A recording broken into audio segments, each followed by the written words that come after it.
morning, Tony Virtue speaking, Virtue and Partners, with our regular monthly update. Pretty good run last few weeks, both in Australian property and Australian equities. You've got to take these opportunities when they come there. So as we're looking at the moment, the stock market approaching 6,000, and those of you living in Sydney and Melbourne will be well aware of the growth if you're fortunate enough to own a property. So where to from here? Well, obviously it hasn't been particularly equitable. Those who've already got assets have done well, and those who haven't, I guess, left behind a bit.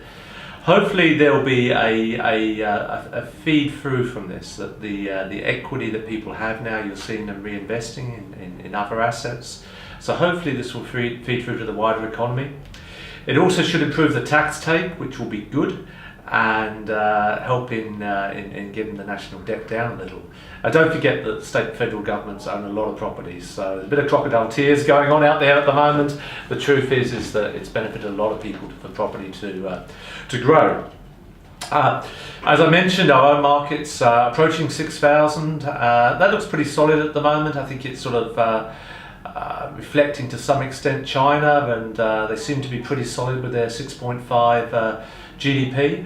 And the stronger China is, generally the stronger our resources sector is.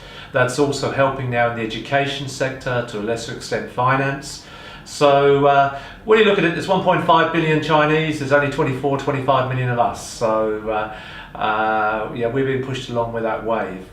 Just in relation to that, if you look at our graph there, you can see that Sydney now approaching 5 million people this year. So you can see how that's grown over the years.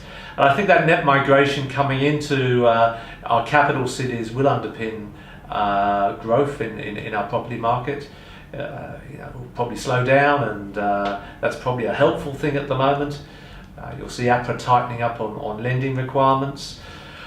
One of the beneficiaries, of course, are the banks. The four major banks doing very nicely at the moment. They've been able to charge their borrowers more and increase the jaws on their margins. So that's reflecting in their earnings and longer term in their profits. They would also say that will increase their own tax take. And don't forget that 80% of bank profits are paid out in dividends, which is franked. So we're all in on this. So again, you just got to read between the lines. Overseas, United Kingdom finally pressed the button with Article 50. So that's the process for leaving Europe. There's a little graph there that shows that Britain was the second largest contributor to the EEC after Germany.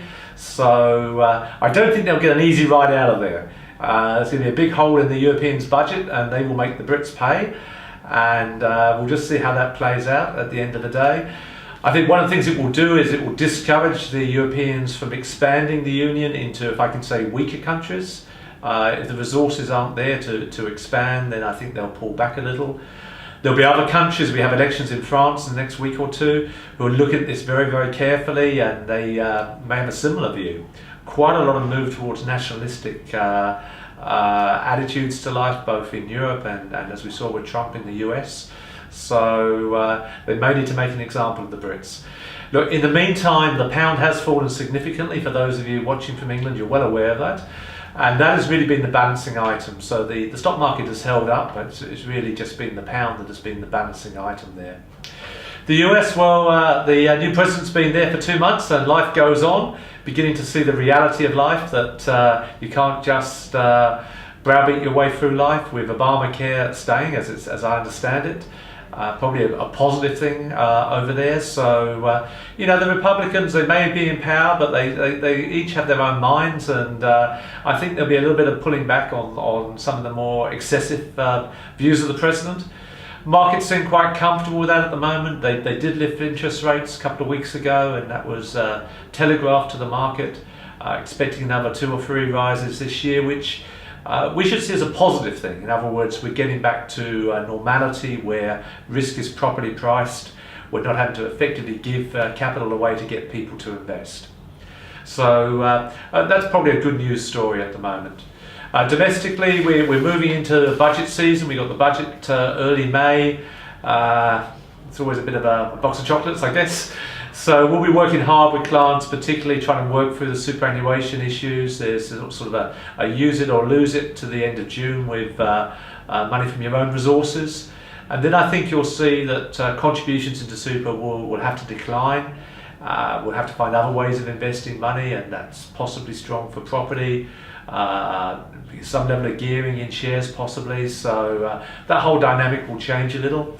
But much of this information on the website, so do look at that. And I've also put a little video on of our most recent function, which goes for a few minutes, which really is a good introduction as to how we operate and how we manage people's capital. So enough for this month. Happy investing, and I'll see you next time.